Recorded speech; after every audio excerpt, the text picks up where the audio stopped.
Lyn, I'm going to switch gears a little bit on you. I'm curious. I read a little bit about your story on this Business Insider article.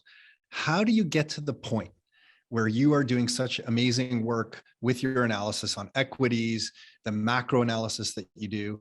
What gets you to this point? What can you share about your story? And there's one quote in here. I don't know if it's a quote, but it's something you mentioned, and you can tell me if it's accurate or not. It's from this article, and it's talking about your upbringing and your story, which I found very inspirational and kind of motivating. And it kind of gives me context to understand you better. But you have this line in here. It says, the fun of a trip is who you are with rather than how classy you travel. Luxuries are just the sprinkles on a sundae. And I just love that, because when I reflect on my own life, it's who I hang around. You know, my trips with my family are ultimately like my happiest moments. And those moments sometimes are stuck in an airport somewhere, stuck. So like, it's not, like not the most pleasurable scene, but I'm happy because of the people that I'm with. And for you to write that just shows me kind of, you have a really interesting life perspective. Can you talk about that a little bit? Like, how did you get to the point where you're able to talk that way? So yeah, for people that aren't familiar with my background, I came from relative poverty, and it was kind of a difficult environment. Even experienced periods of homelessness as a kid, and then after that, it was growing up in a trailer park. So kind of different levels of poverty, from kind of pretty low levels of poverty to kind of lower middle class type poverty. Luckily, it wasn't like developing country poverty, like extreme poverty, but um, and I think that influenced my views on money, my views on investing. Um, it had upsides and downsides, because obviously it gave, you kind of get like stresses about money that I think stay with you for the rest of your life in some ways. Kind of like how if your grandparents lived through like the Great Depression or the war, they're like saving like the rubber bands, because like, you know what I mean? Like they're saving like everything, because it's like they were used to scarcity. And so it kind of imprints that, but also, for example, I had to grow up quicker, than I otherwise would have. Um, and so it kind of just set me on the stage for, kind of an interest in finance. And so even though I went into engineering, ultimately, I kept gravitating back towards finance. That was kind of always my key passion. And so over time, it's just been something I like to learn about. And then even other things that I learned, like, for example, I have, an interest in politics to an extent, but for me, it's always the quantitative aspects of politics. Like, how can I tie it? What has happened in the world? Why do things happen this way? What are these cycles we go through? And so I often view things through the lens of finance. And so going back to that quote, one of my approaches has been, relative minimalism, basically that, it's passion that really drives things. So in order to get good at something, it's you have to be passionate about it, because that's what makes you put in the hours, and that's what makes you kind of go through roadblocks and go through challenges. If you're stuck on something, if you don't care about it, you'll just be like, eh, and you'll kind of let it go. But if you care about something, you'll be like, okay, no, I have to figure this out. And you'll stay up late that night and you'll figure it out, right? So being passionate about finance is what kind of allows me to break through things.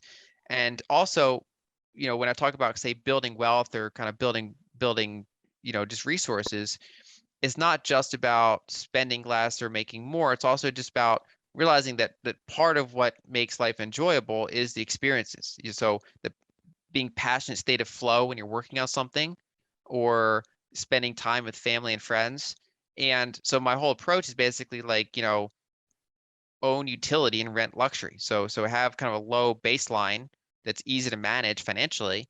And then if you get very, if you're comfortable, you can always go out and experience more expensive things if you'd like to, and you can use money to solve pain points. So if you look at what makes people miserable, usually it's long commutes, bad mattresses. There's like pain points you can fix with money, and whereas like money can't buy happiness. It can solve problems, but it can't buy happiness. So if you kind of look at if you analyze how you think, so what are your pain points? And also you can look at studies. You can say, okay, what are the leading contributors to misery, and how do I make sure I avoid those? And so the combination of looking at that broad statistical scale and your own life, I think that there are ways to use money wisely. So ways to use it poorly would be, for example, to show off, to try to keep up with the neighbors, to just do what everyone else is doing. to get on a constant treadmill of consumption, and versus just, okay, what do I actually want in life? What problems do I want to solve in life? And go from there. And basically, I think that, if someone focuses on passion, they're going to make more money usually. Um, and they also will spend less because, instead of trying to fill a hole by, buying a second sports car, they want to spend their time doing what they like. And that could either be cheap or it could make the money. When you focused on, just a couple thoughts come to mind. I guess first is that I wonder if you were gravitating back to finance because of the peace of mind you would get by understanding finance and being able to have some savings so that you could kind of, I think you mentioned in that article that once you have some savings in your life or some kind of net worth where maybe you can survive 6 months without working, maybe a year and a half or 2 years, you kind of get that peace of mind. So I wonder if you were just gravitating back to finance to capture that peace of mind that maybe you didn't have when you were younger. Definitely, because I And went through that period of relative chaos, and then so when I stabilized, which was in a trailer park, I became a pretty heavy saver. So, for example, when I got birthday gifts or holiday gifts, I would save it. And so I started investing in precious metals when I was like 8 or something like that. So I had dollars, wow. I had Yeah. little silver coin, and back then it was cheap, right? It was super cheap. And so I had dollars, I had little silver coins, I had a couple little half-ounce gold coins, and that was like my initial treasury. And so having savings felt good. And then Oh, wow. when I went to college, I went through a period where I had a negative net worth because I had savings, but then I had all these student loans, and that was this constant stress of just like, okay, I have this negative net worth, I have Yeah. to go make income now, and so there's that kind of like Maslow's hierarchy of needs, or there's also like your ability to think long term is partially influenced by how stressed you are in the near term, and so money again is a tool there where if you have savings and investments and cash flows and things like that are passive, it allows you in some ways to think longer term as long as you don't let those things rule you, right? So if you get more money and then you have a constant urge to get even more money and you you Mhm. you constantly buy things, that's a trap that people fall into, where the more money they make, it's still like never enough. Versus if you continue to live lightly, build up your resources, then you have this long runway of savings and investments and cash flows. It allows you to take a step back and think, okay, how do I want to shape my life? How do I want to help others? How, so you get off of that kind of 3 to 6 month to year long thinking, Mhm. and you can think in 5 year increments because you have more of that freedom. Mhm. Yeah, that's so important what you just said, because I think so many people in North America are maybe on that treadmill that they can't think beyond 3 to 6 months. And they're missing some of these big trends that you discuss that will catch them off guard 10 years from now. In one of your reports, how you talk about, I think in the 1940s, that after the 10-year cycle, their consumer goods were up like 90% in value. I think that was the stat that you put out there. And part of me fears that, wow, 10 years from now, people think things are expensive now, but perhaps they're going to be 90% more expensive at the end of this decade. And it's going to catch so many people off guard, but you can't really blame anyone because they're worried about the 3 to 6 months and they're not worried about 10 years from now. Right. So it's this constant kind of battle. When you said focus on your passion, how do you think you were able to take your passion and monetize it? Did you study like sales and marketing? Did you study putting together a website and how to get, traffic to the website? How did you go from that passion to now doing what you're doing? Was that an extra skill set that you had to develop, or did you just fall into it? The short answer is yes. So part of it is luck because my passion happens to be investing and just studying global finance, which is just naturally a more lucrative field of inquiry than if I was Sure. interested in, Yeah. in art, for example. Now, but that doesn't mean that people can't, you can monetize just about anything. Just that some are they have more frictions than others that just incline towards higher margins or more saleability. But to answer your question, I did have to develop a semblance of marketing, and my personality is very non-marketing focused, right? So I'm an introvert. I don't like hard sells. And so I studied, content marketing, right? How to, say you never actually like basically, yeah, I studied, okay, how to build an email list, how to do search engine optimization. That was kind of my early I had a small blog before I started this one, and it was just like an anonymous thing where I just kind of posted stock analysis and was kind of learning along the way. And I learned search engine optimization and building an email list and things like that, and how to make a product and sell a product. And that was kind of my trial, my long-term multi-year learning experience. So when I started Lyn Alden investment strategy, I already knew what I was doing in that regard. And I still had to learn new things like how to manage social media and things like that. And as a result, I've never, I never spent a dime on marketing. I don't have any of those like sales pages about like hard sales. I never post a tweet asking anyone to buy anything. It's purely that really super soft sales. It's like, okay, let me just provide a lot of value because inherently enjoy what I'm doing. I'm not, if my revenue was cut in half tomorrow, I would still be doing it, right? It's not for the money specifically, even though obviously you need to make a living, but it's not for the money. It's because I enjoy doing it. And as a result, it just kind of works out better than you expect. So my focus is on trying to do good content, trying to keep people coming back with, email lists and things like that, and then never hard selling them. Just kind of keep providing value and then saying, hey, I have this other thing if you want to buy it, but it's up to you. And so it's partially about finding a marketing strategy that fits with your personality and your style. Yeah, totally. Yeah, and it works. In that same article, you mentioned this.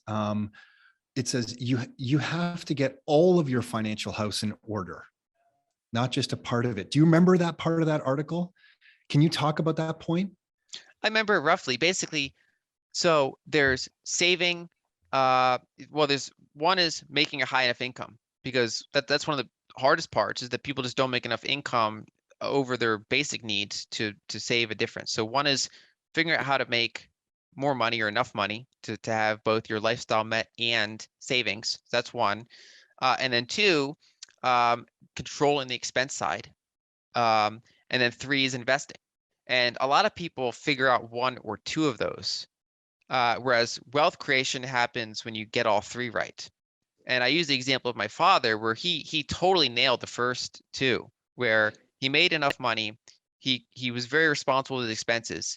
He had like a perfect credit score. He like was, he had savings, but he didn't understand investing at all and didn't trust the stock market, didn't know how to invest. And so after decades and decades and decades, he never grew his wealth. It was always just kind of this linear thing. Yeah, got it. And I apologize for noise. There's some construction No, happening that's right okay. there. That's okay. Yeah, I think that's an important point.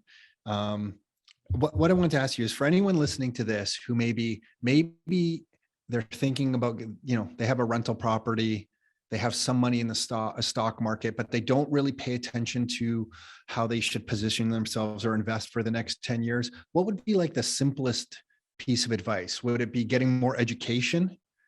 Just investing in your own knowledge and education, or would it be a specific investment to think of? What would you say to someone listening to this, maybe driving in their car, they're thinking about getting their first rental property, if they can save up for it, maybe they have something in the stock market. What would be their next move for the next 10 years? Yeah, I think one is make sure you're able to get incomes doing things you like to do. That's number one. And that could either be concentrating on a profession that earns well or diversifying. You can have a day job and you can have a side hustle. So there are different ways to do it depending on how you want to approach it. And then another aspect of that is I think having a basic understanding of global macro.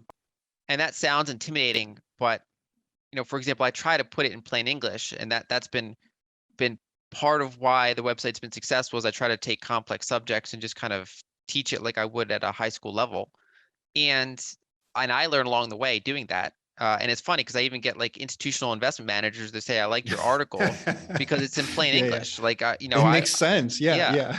And the reason I say that, so there's like quotes from like Warren Buffett and others, and like or like Peter Lynch that say like any second I spent on macro was too much.